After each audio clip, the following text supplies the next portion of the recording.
Today, the 22nd May, is declared as International Day for Biological Diversity by the United Nations.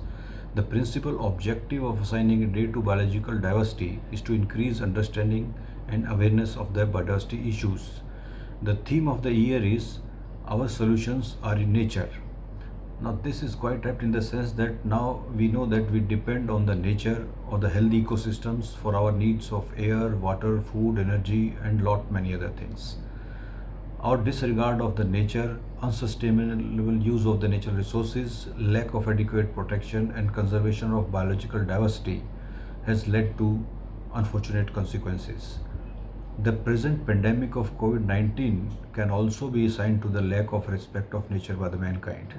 Friends, on this day, let us all, in whatever capacity, be it in individual, at community level, or at national or international level, let us all work unitedly and preserve our biological diversity for our future generations. I'll also like to add that the protection and conservation of TATR, Tadoba Andhari Tiger Reserve, is one such step which is possible only through your cooperation and participation. Thank you.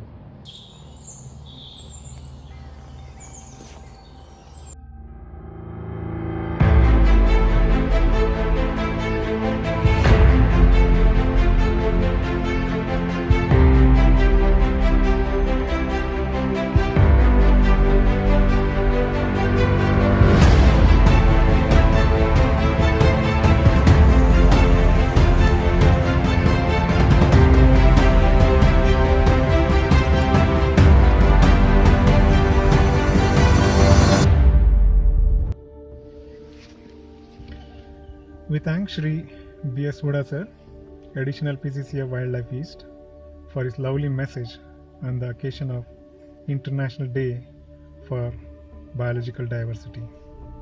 Viewers, on this special occasion, we would like to take you through the biodiversity values of Tadoba.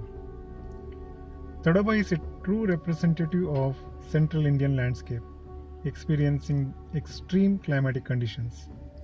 The annual average rainfall is around 1000 to 1500 mm, mostly received between June to September. The winters are very cold, with the lowest temperature recorded being 2 degrees centigrade, while the summers can be extremely hot, touching 49 degrees in the months of May, June. The vegetation, according to Champion and Saits classification, is southern tropical dry deciduous forest having teak as the dominant species. The other important associates of teak are Terminalias, Pterocarpus marsupium, Anogesus latifolia, Adina cardifolia, Boswellia serrata, Bombax ceiba, etc. The important fruit species are Tendu, Diospyros melanoxylon, Mahua maduca indica, Bale, Eagle marmelos, Kumbi, Caria arborea, Jamun, Syzygium cumini, Mango, Mangifera indica, etc. In addition, bamboo, that is Dendrocalamus plays an important role in Tadoba. It is found over 70% of the geographical area of Tadoba. The woodlands, the grasslands, the riparian zones, the wetlands, and other unique habitats of Tadoba support a wide variety of faunal species. The tigers, leopards, and wild dogs are at the top of food chain. The important prey species are the Indian gaur, the blue bull, sambar deer, spotted deer, barking deer, and wild pigs. The other notable species are the sloth bear, four-horned antelope, honey badger, civets, lesser cats, monitor lizard, Indian pangolin, mugger, crocodile, Indian rock python, rufous-tailed hare, Hanuman langu, etc. Tadoba harbors a number of amphibians, reptiles, insects, spiders, and birds. Around 300 species of birds, including migratory ones, have been documented. The important predatory birds are grey-headed fishing eagle, osprey, crested hawk eagle, crested serpent eagle, white-eyed buzzard, and oriental honey buzzard. Tadoba can boast of a number of water bodies, the most important being the Andari River, which is the lifeline of Tadoba.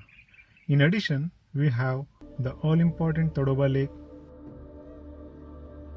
Telia Lake, Jamni Lake, Kolsa Lake, and the Irai Dam backwater, supporting the flora and fauna of the pride of India, that is Tadoba.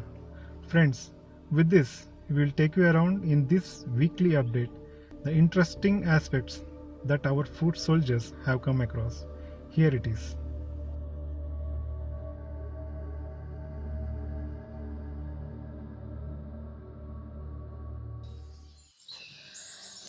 Near Irai waters, we can see heavyweight candidates of Tadoba are grazing in peace and egrets crawling around them. One can easily identify Indian gore with its huge size and white stocking legs. Indian gore is actually a powerhouse of energy. A full grown bull measures over 6 feet in height and weighs over 1000 kgs. It's sad to know that this largest extinct bovine native of South and Southeast Asia has been listed as vulnerable on the IUCN Red List since 1986. Indian gaur is a state animal of Goa and Bihar. Indian gaur's domestic breed from northeast is known as Gayal or Mithun, and it is a state animal of Arunachal Pradesh and Nagaland. South Indian people might be familiar with the gaur tales from Munnar. We can see our national bird here. Blue or Indian peacock is one of the two most recognizable species of peafowl. Green or Javanese peacock is found in Myanmar to Java, and Congo peacock is found in Democratic Republic of the Congo. Javanese and Congo peacock are already in vulnerable category.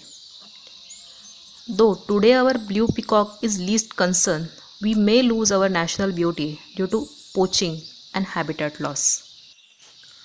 Blue peacock is actually a fascinating bird. Male uses his large tail in mating rituals and courtship displays. Peacock is one of the 1346 species of the birds found in India, and 78 out of those are endemic to India. Death, an inevitable part of our living world. For us, death implies the conclusive state of our purpose. But in nature, death of any living thing can turn into the beginning of new life. Those who have visited Tadoba must have seen the dried, ruined tree trunks standing in and nearby the various water bodies. Few snack trees we are watching here.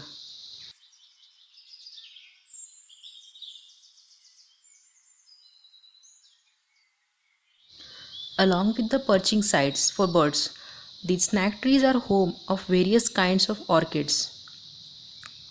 Orchids are an incredibly unique and fascinating group of plants with water conserving leaves and specially designed epiphytic roots.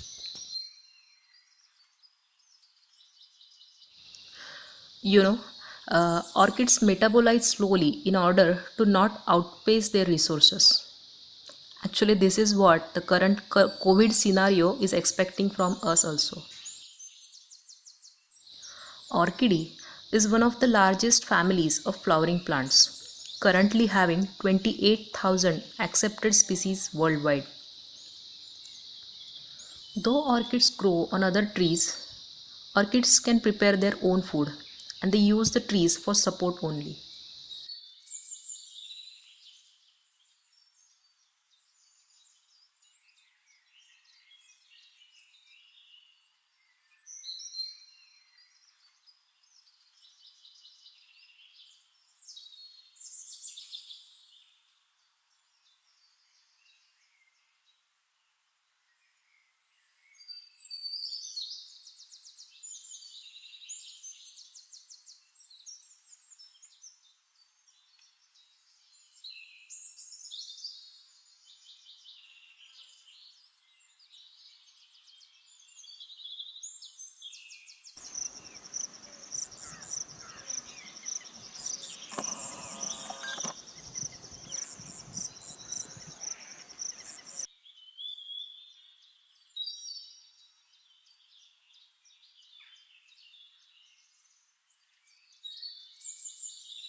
So we have arrived at a very pristine area of Tadoba.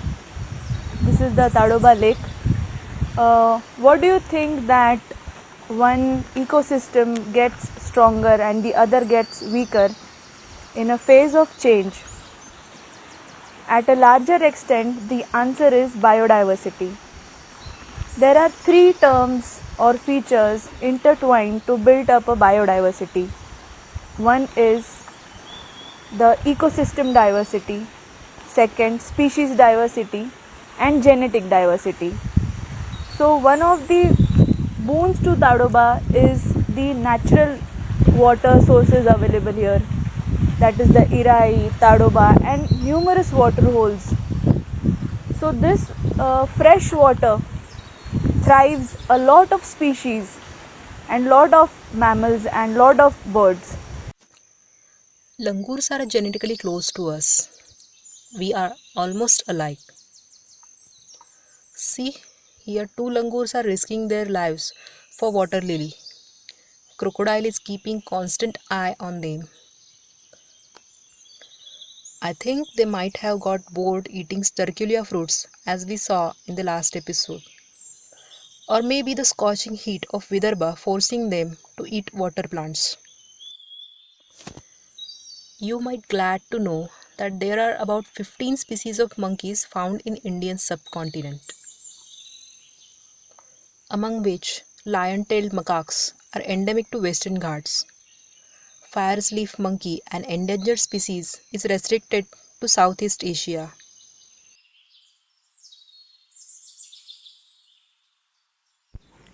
Oh, we have a mugger crocodile approaching here. These are one of my favorite cold-blooded reptiles. These are freshwater crocodiles and love to eat fishes. Look at that broad snout and perfectly jagged teeth. The crocodiles have a V shaped snout, whereas the alligators have a U shaped snout. The mugger crocodile have a broader snout which makes them appear similar to that of alligators. This one is probably a female because the males are larger than the females. There are three species of crocodiles found in India: saltwater crocodiles, largest of all living reptiles, mugger crocodile or the marsh crocodile, and the gharials. Crocodiles are the top predators and keystone species affecting all the animals below them in the food chain. In late 60s, the crocodiles were hunted on a large scale for their skin, which was used to make leather articles. They reached on a verge of extinction by the 70s. The Wildlife Protection Act 1972 came into existence and gave a special position as scheduled species for crocodiles. The crocodiles have a layer of third eyelid called as nictitating membrane, which helps them to see crystal clear under the water with open eyes.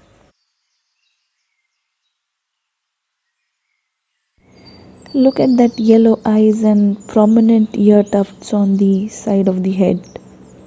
This is a brown fish owl. This is their ideal habitat, where they would patiently wait on the edges of the stream or perch on the trees having large shade area. As the name suggests, their diet mainly consists of fish. So we just saw beautiful biodiversity around the freshwater ecosystem of Tadoba. The crocodiles and owls are as important as tigers in this ecosystem. Late in 60s, the hunting of crocodile increased on such a large extent that they were on a verge of extinction. The skin of the crocodiles was used to make leather bags, boots, wallets and purses. But thanks to the Wildlife Protection Act, which came into existence in 1972 and gave a special position to all these scheduled species like crocodiles, owls, and tigers.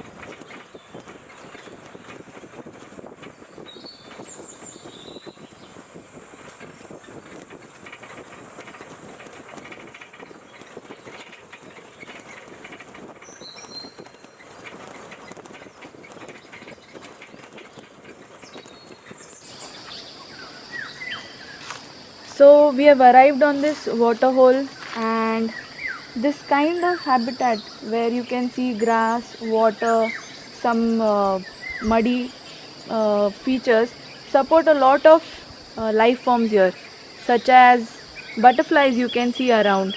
And the one which fascinated us during our childhood, yes, I'm talking about helicopters, and we call it as dragonflies and damselflies.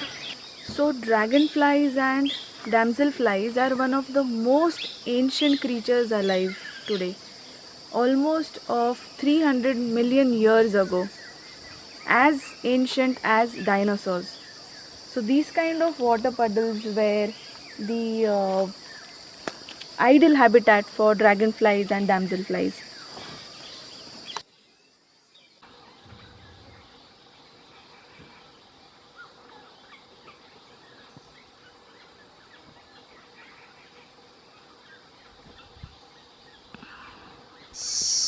So this is a dragonfly, and if you look at the arrangement of the eyes, it's just on the top of the head, which looks like a helmet.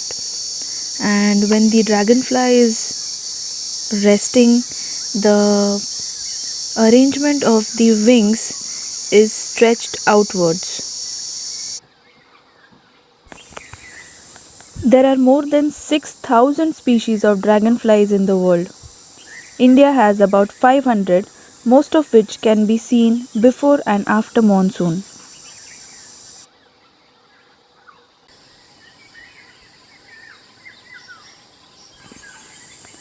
Their presence on a body of water indicates that it is relatively unpolluted, but their dependence on fresh water makes them vulnerable to damage to their wetland habitats.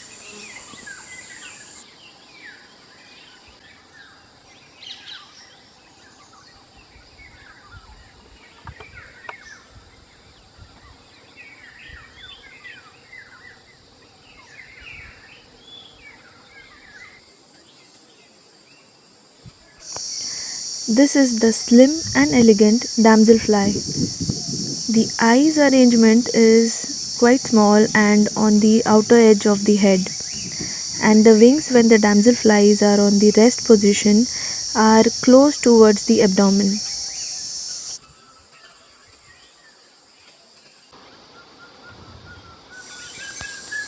Dragonflies and damselflies are among the most ancient creatures alive today, evolving more than 300 million years ago, around the same time as dinosaurs.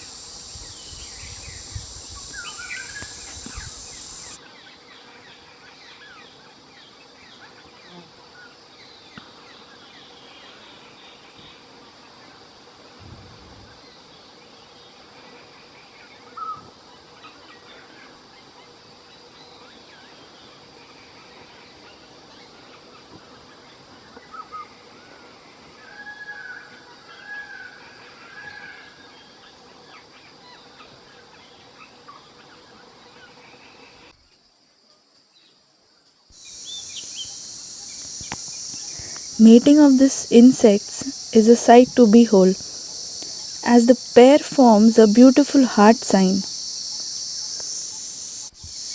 The male holds the female by her thorax, and very interestingly, the male transfers his sperms into an accessory genital organ on the second abdominal segment, from where the female collects them, and this completes the heart sign.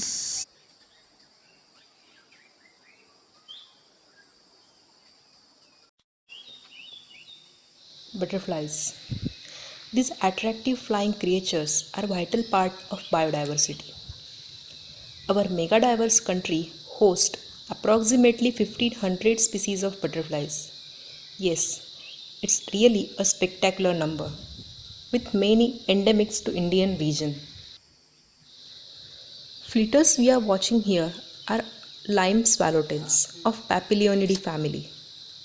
There are 5 more families in which butterflies are divided: Pyridae, Nymphalidae, Rhodinidae, Lycaenidae, Hesperidae.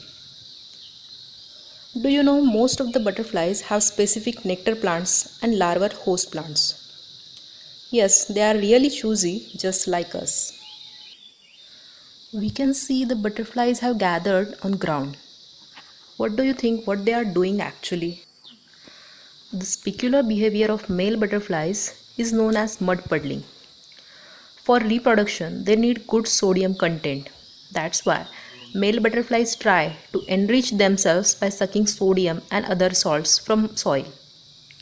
Even study has shown after mating, sodium content in the body of male is reduced and vice versa in case of females.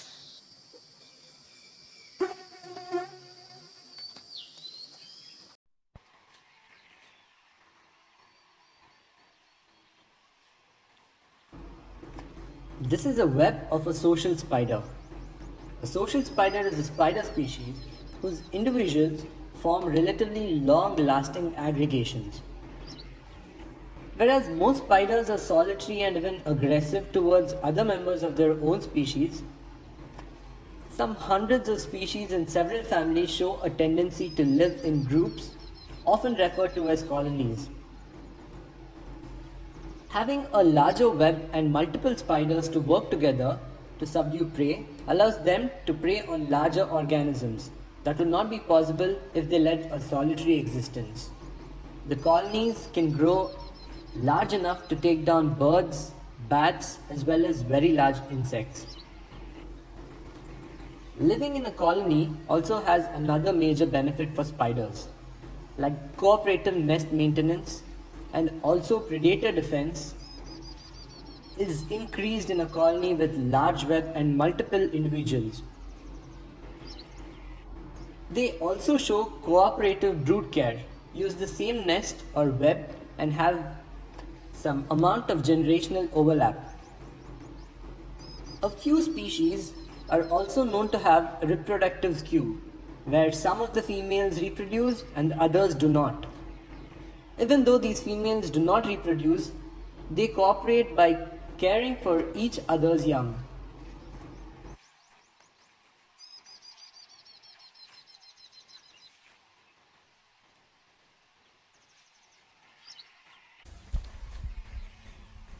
The social spiders are gonna have a tasty feast today.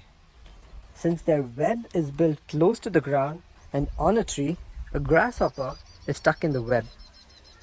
He is trying really hard to escape from the web, and because of all the disturbance caused in the web, the social spiders have arrived to inject venom into the grasshopper.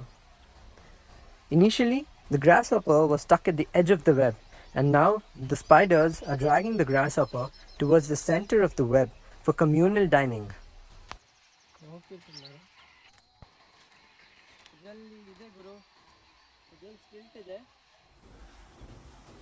This is a common hawk cuckoo, popularly called as the brain fever bird, because during the breeding season, in summers, the males produce loud, repetitive 3-note calls, which may go on throughout the day, well after dusk and before dawn, making it sound slightly unhinged. The common hawk cuckoo bears a close resemblance to the shikra, even in its style of flying and perching. The common hawk cuckoos feed mainly on insects, including the hairy caterpillars.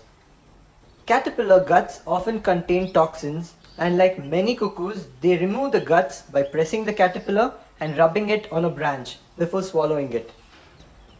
The hairs are swallowed with the caterpillar and are separated in a stomach and regurgitated as a pellet.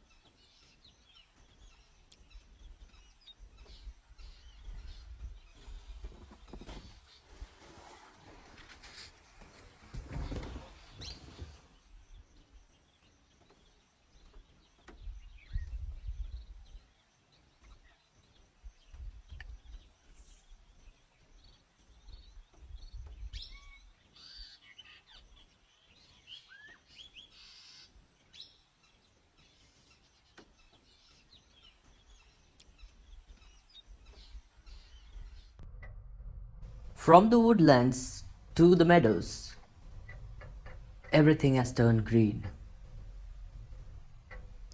And here at a distance, we are able to see a herd of spotted deer just enjoying the cool morning.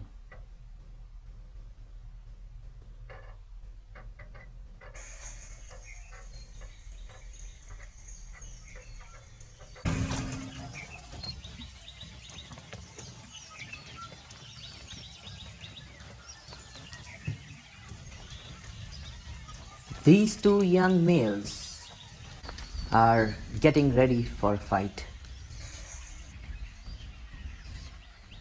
It's the month of May, the time when the spotted deers rut loudly and the young males practice how to win over the older, experienced males.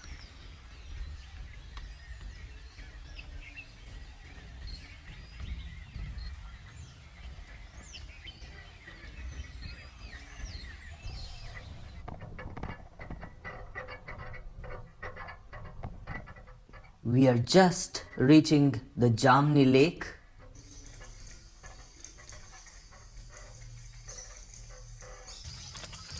And May looks like the season of plenty. In fact, we can see a lot of herbivores around this lake.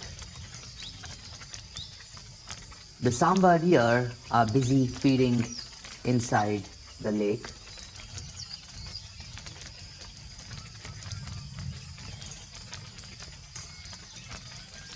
Usually in the summer months, when the grass gets dried up, these Samba deer are seen getting into the lake looking for the aquatic plants.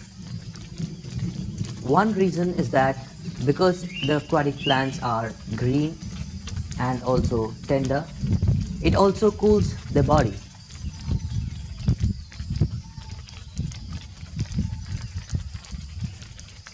It has started to drizzle here, and we have a bird chirping in the backdrop. It is a summer visitor here, and it is known for its colorful feathers. It's the Indian pitta that we had just heard in the backdrop.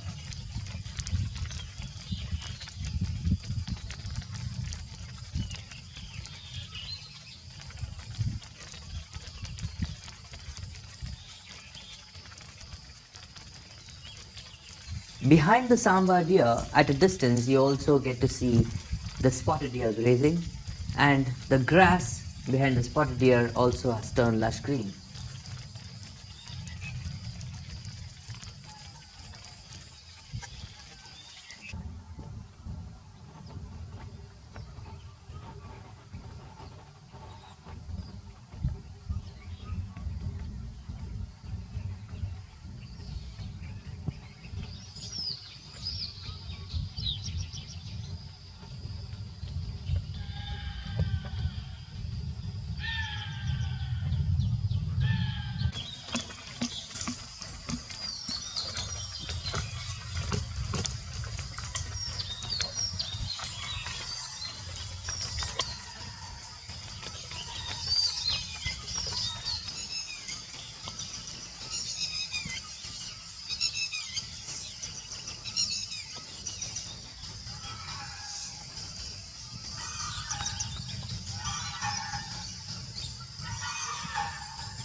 A wild boar and a herd of spotted deer are on the other side of the lake.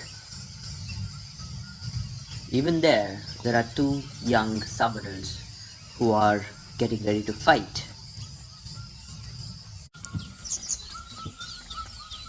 Here we have a flock of lesser whistling teals close to the lake.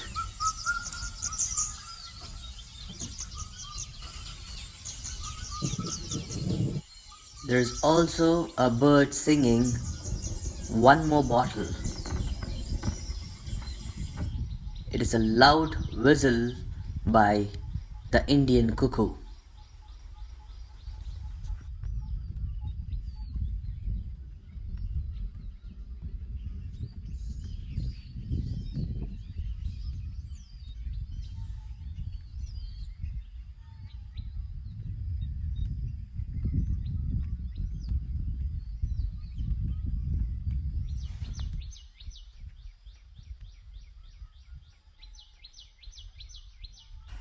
The whole herd of spotted deer is congregated at one place.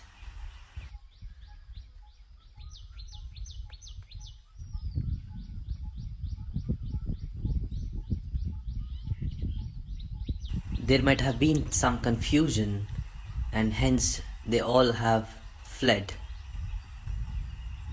But now all the deer look relaxed.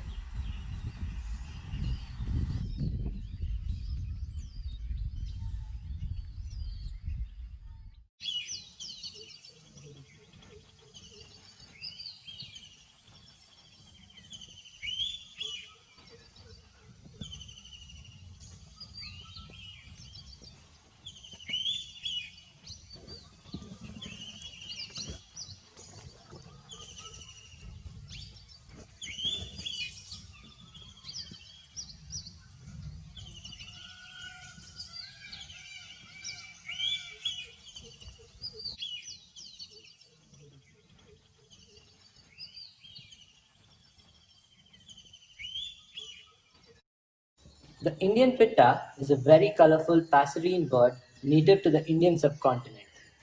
It is also known as Navrang, translated to nine colors. The colors are most striking when the bird is in flight. It inhabits the scrub jungles, deciduous, and the dense evergreen forests. You often see them hopping around on the ground, foraging for insects. It has long, strong legs, a very short tail, and a stout beak. Pittas are majorly summer visitors to Tadoba, and they usually arrive in the month of May and leave in the monsoons. The diet consists of small invertebrates. They mainly feed on insects, insect larvae, ants, termites, cicadas, and earthworms. These Indian pitta species forage on the forest floor and under dense undergrowth. They scratch and scrape the leaf litter for insects. They also hop on the ground and pick insects on the forest floor. The breeding season of the Indian pitta species is from April and September.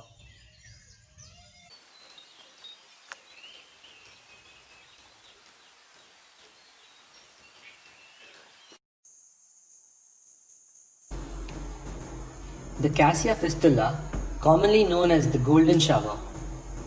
It is called as Bahava in Marathi and Amalthas in Hindi. These species are native to the Indian subcontinent. It is a medium-sized tree growing between 10 to 20 meters. The leaves are shed in February or March and new leaves appear in May. Flowers begin in late April along with the new leaves. It has a spectacular bright yellow dropping unbranched cluster of flowers of up to 60 centimeters long.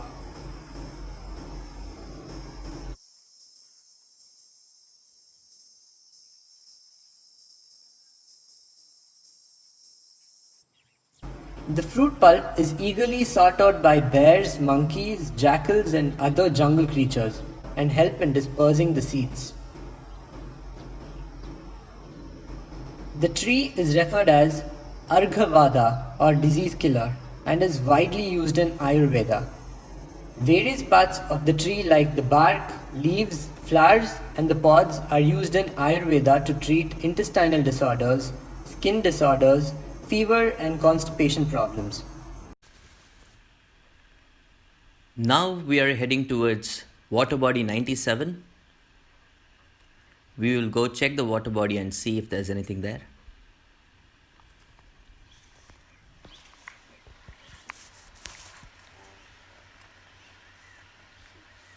We have found a pack of wild dogs in the thickets. It looks like these wild dogs are approaching the road. So we will wait here and see if they come on the road.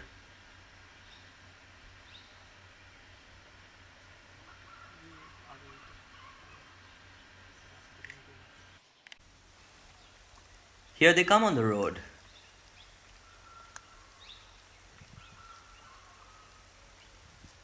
The dholes or the wild dogs are also known for their social behavior. The Dhole pack is an extended family unit, as in the wolves and the African wild dogs. It includes the nuclear family and possibly the non reproductive siblings of the adult breeding pair.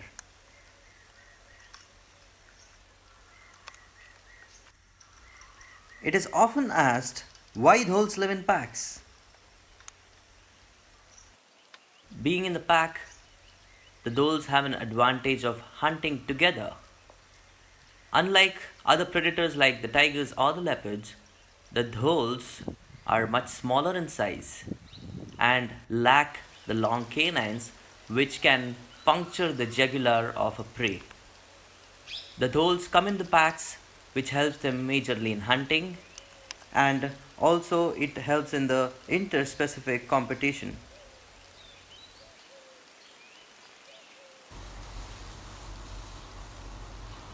You are now seeing the socializing behavior of the wild dogs.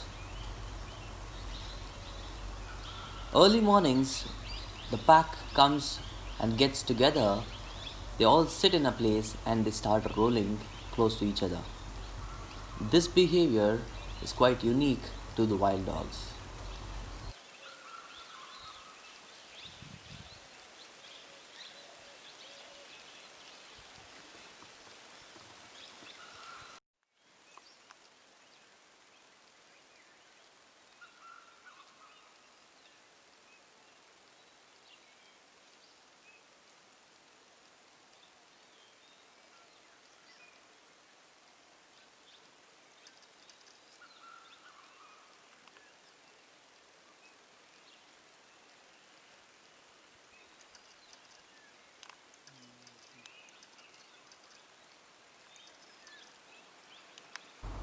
The alpha male has come close to the vehicle and he's inspecting something in the thickets.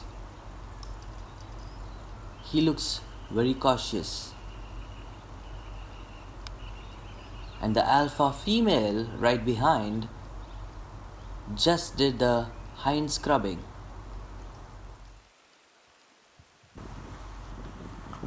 Wild dogs do hind scrubbing to mark the scent on the ground. Wild dogs, being highly territorial, usually lift both the hind legs to urinate and mark the territory. But this behavior called hind scrubbing is quite rare.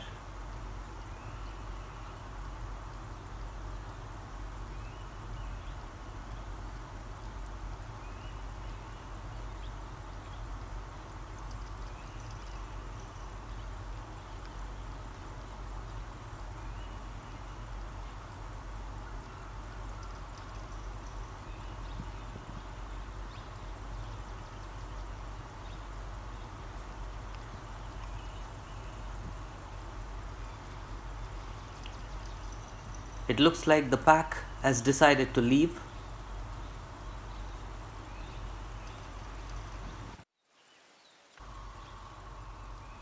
The pack has followed the alpha male and the alpha female, and they are now sniffing the ground to look for any traces of other wild dogs being here.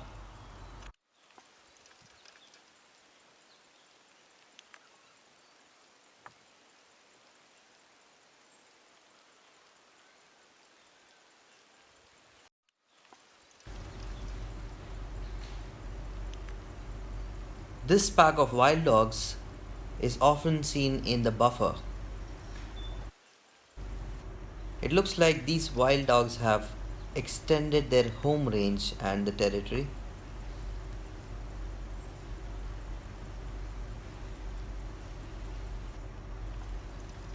So this is a pack of 9 wild dogs, including one pup.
we have an intermediate egret busy fishing in the water body.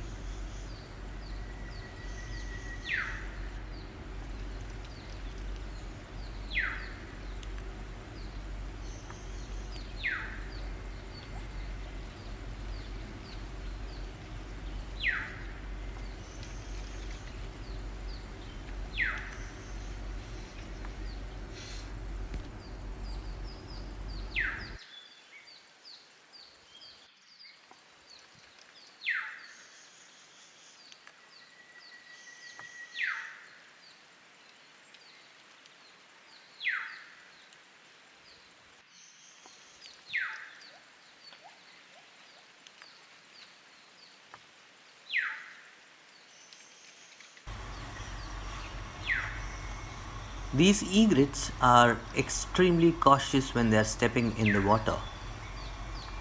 While stepping, they observe for the moments and they take a chance to grab a fish. And here you can see this egret, it has already caught a fish and it is trying to kill the fish before it eats it.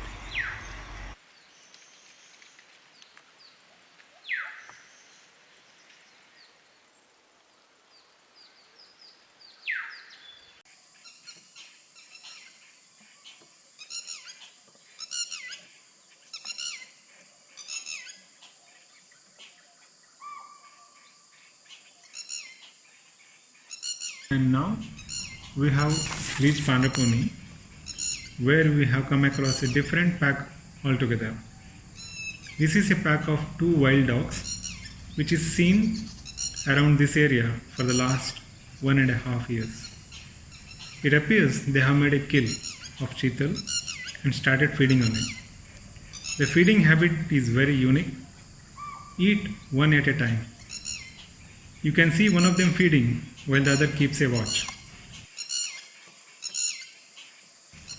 This may be because of the presence of the other powerful predator, that is, tiger in the area.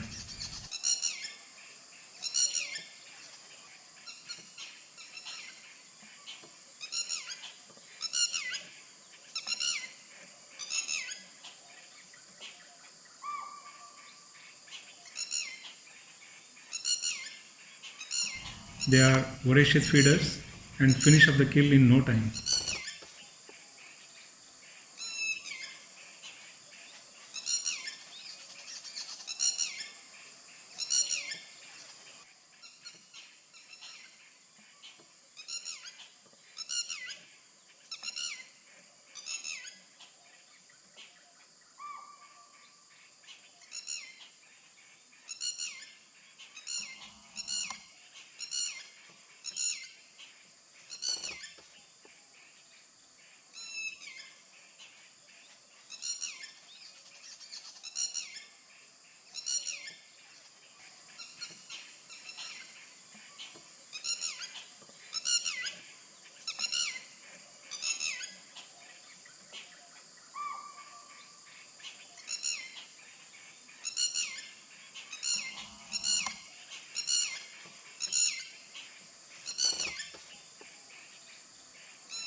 And once they are finished with the kill, they are known to drink water frequently.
Now it is time for us to move on.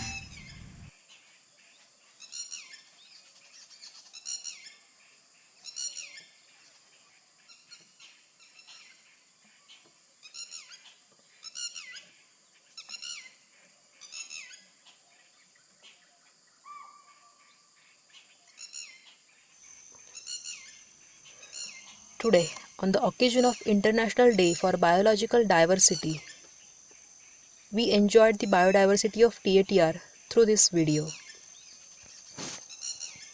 In the words of CBD, in this year 2020, in the era of COVID-19, we all must agree on one thing, that as a global community, despite all our technological advances, materialistic progress, we can't survive without a healthy environment.